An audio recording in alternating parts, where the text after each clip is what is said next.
ঝালমুড়ি খেয়ে চোখ মুছতে মুছতে রাস্তা দিয়ে যাচ্ছিলাম, তো এক শয়তান তো বন্ধু পিক তুলে পোস্ট করছে, ভালোবাসা কেন এত কাদায়, কেমনটা লাগে।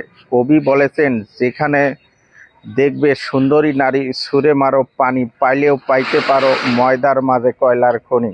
ইস, কেউ যদি ইনবক্সে আইসা বলতো, এই যে শুনছো আপনাকে আমার খুব ভাল লাগে, তাহলে মনটা ভরে যেত। ধন্যবাদ।